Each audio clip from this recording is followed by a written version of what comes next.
C'est bel et bien moi, votre serviteur, le serviteur du Seigneur Jésus-Christ, Père Céline Sikou, le choix de Dieu.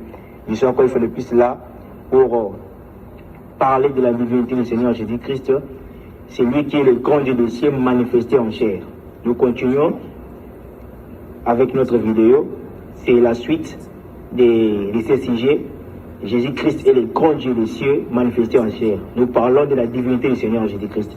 Nous sommes là encore une fois de plus pour donner un autre point qui va essayer de nous donner une révélation et maintenant c'est que nous puissions être éclairés sur la personnalité de Jésus-Christ pour que vous puissiez comprendre que c'est lui qui est bel et bien le seul grand Dieu des cieux. Il n'existe pas trois dieux.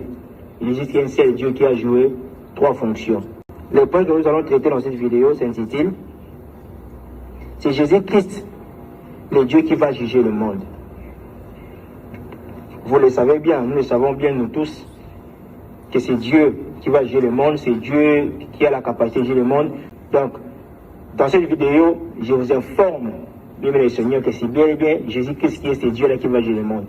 C'est Dieu-là qui va juger le monde. Donc, le Dieu que vous savez, le Dieu dont vous avez la connaissance qu'il va juger le monde, je vous informe que c'est bel et bien Jésus-Christ. Je vous informe que c'est bel et bien Jésus-Christ de Nazareth, qui est le grand Dieu des cieux. C'est le même grand Dieu qui a travaillé dans l'Ancien Testament. C'est le même Dieu qui s'est fait révéler en nous donnant ce nom-là de Jésus-Christ par qui tous les genoux fléchissent. C'est ce même Dieu-là qui va juger le monde.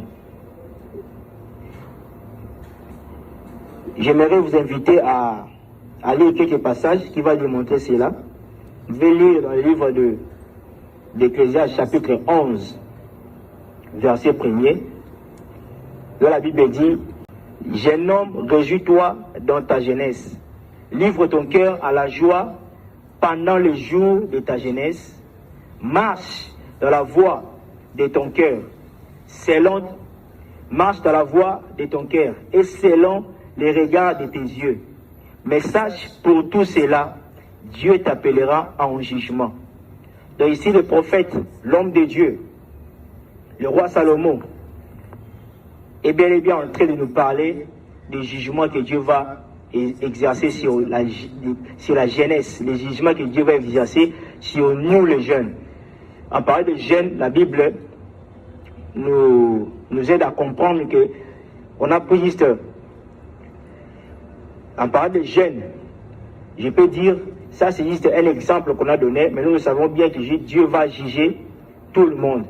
Ce ne sont pas que les jeunes qui seront jugés. Ici c'est juste un exemple de nous faire savoir que c'est Dieu qui va juger le monde.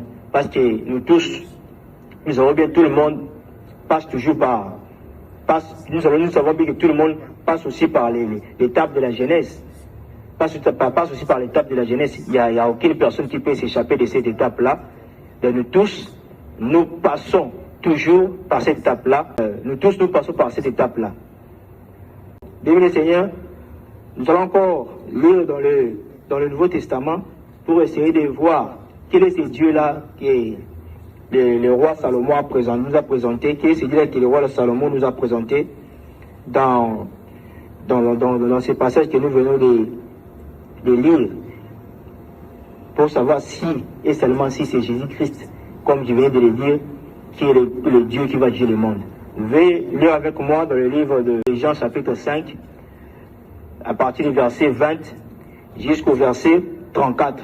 La Bible dit « Car le Père aime le Fils et lui montre tout ce qu'il fait. Et il lui montrera des œuvres plus grandes que celles-ci, afin que vous soyez dans l'étonnement. Car comme le Père ressuscite les morts et donne la vie, ainsi le Fils donne la vie à qui il veut. Le Père ne juge personne. » Vous entendez cela? Or, Jésus-Christ la terre était tout le temps en train de parler. Mon Père, je suis envoyé par mon Père. Je m'en vais vers mon Père, vers votre Père, vers mon Dieu, vers votre Dieu. Or, ce Père-là, Jésus-Christ parlait à tout moment. La Bible dit ici, dans le verset 22, le Père ne juge personne. Vous essayez de comprendre ces scénarios que Jésus-Christ est en train de faire dans ces passages. Or, nous savons que le Père, le Dieu là que tout le monde sait, c'est le grand Dieu des cieux. Comment est-ce ici il s'est contredit? Comment est-ce que la Bible dit qu'il ne va plus juger le monde? Or, Salomon a été clair que c'est bel et bien. Ça a été clair que ça sera Dieu qui va juger le monde. Mais ici, le Seigneur Jésus-Christ nous présente, ici, le Seigneur Jésus-Christ parle dans ce passage, le Père ne juge personne. Il continue, le Père ne juge personne, mais il a remis tout jugement au Fils, afin que tous honorent le Fils comme ils honorent le Père. Celui qui n'honore pas le Fils n'honore pas le Père qui l'a envoyé. En vérité, je vous l'ai dit, celui qui écoute ma parole et qui croit à celui qui m'a envoyé a la vie éternelle et ne vient point en jugement, mais il est passé de la mort à la vie. En vérité, je vous l'ai dit. Vous comprenez bien, Seigneur, c'est beaucoup plus facile. C'est aussi facile que ça. Juste de croire au Seigneur, de croire que c'est lui qui est le même Dieu. C'est lui qui est le même Dieu, qui fait ces mêmes scénarios ici, qui est en train de troubler ceux qui sont prédestinés en enfer. Ceux qui sont prédestinés pour aller en enfer. Mais pour nous, ces choses-là sont beaucoup plus claires parce que le Seigneur nous aide par son esprit à comprendre, à avoir la révélation sur ces choses. Et nous avons même la facilité de ne pas être jugés, de passer de la mort à la vie. C'est seulement si nous comprenons, parce que moi j'ai déjà compris, et seulement si vous qui allez écouter cette vidéo, vous comprenez que c'est Jésus-Christ qui est le grand Dieu des cieux. Si vous croyez en lui, si vous lui donnez votre vie, bien aimé le Seigneur, vous serez sauvés à l'immédiat. Et vous allez avoir les sceaux de la vie éternelle. Il va placer son esprit en vous pour que vous soyez enlevés le jour qu'il va revenir pour aller passer la nuit de noces ensemble avec lui. La Bible continue le verset 25. En vérité, je vous l'ai dit, l'heure vient et elle est déjà venue où les morts entendront la voix du Fils de Dieu et ceux qui l'auront entendu vivront. Car comme le Père a la vie en lui-même, ainsi il a donné au Fils d'avoir la vie en lui-même. Et il lui a donné le pouvoir de juger parce qu'il est le Fils de l'homme. Ne vous étonnez pas de cela, car l'heure vient où tous ceux qui sont dans les sépulcres entendront sa voix et en sortiront. Ceux qui auront fait le bien résisteront pour la vie. Mais ceux qui auront fait le mal résisteront pour le jugement. Vous comprenez bien, bien, Seigneur? Faire le bien, c'est quoi? C'est en commençant par croire en Jésus-Christ. Croire en lui. Parce qu'en croyant en lui, vous avez directement les saluts. Vous êtes directement sauvés. Vous avez directement les sceaux. Quand vous croyez en Jésus-Christ et par la suite vous vous faites baptiser, c'est par là que le Seigneur sera content de vous. Et c'est par là que vous êtes sauvés. Bien aimé Seigneur, il continue dans le verset 30. Je ne puis rien faire de moi-même. Selon que j'attends, je juge et mon jugement est juste. Il affirme même que c'est lui qui juge. Or, Salomon a parlé de Dieu.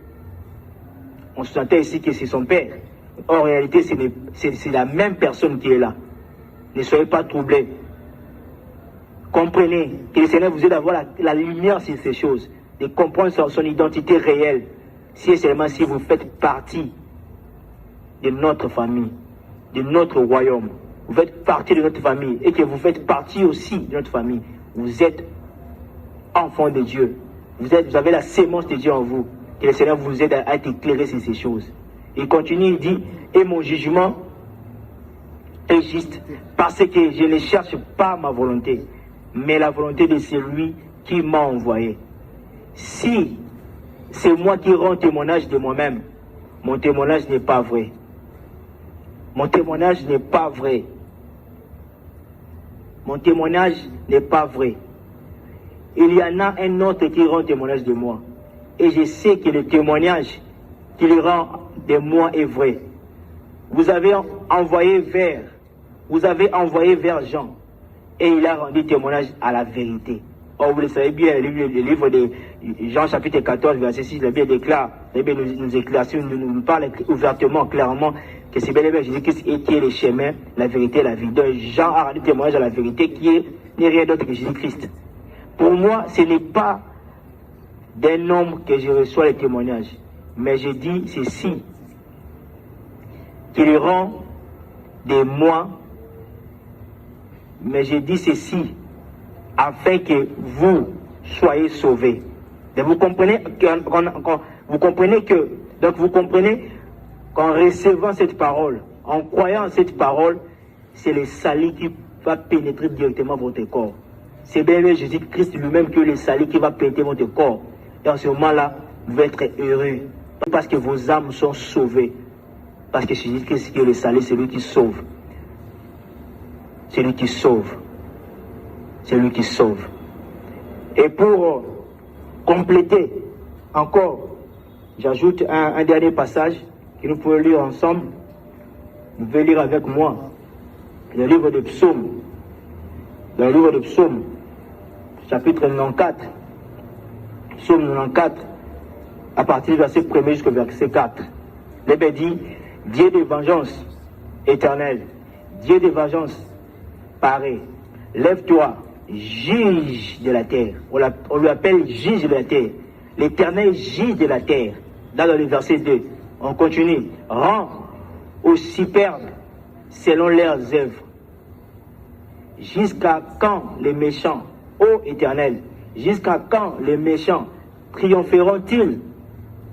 Ils discourent, ils parlent avec arrogance. Tous ceux qui font le mal se glorifient. Éternel, ils écrasent ton peuple. Ils oppriment ton héritage. Vous comprenez qu'ici, David présente l'Éternel comme étant le juge de la terre. Or, dans le livre de Jean, chapitre 5, à partir du verset 21 jusqu'au verset 34, la Bible présente le Fils de l'homme comme étant le juge de la terre. Vous comprenez cela? Qui veut dire Fils de l'homme? Je dis que c'est un fils. C'est Dieu dans un corps humain. C'est Dieu dans un corps humain.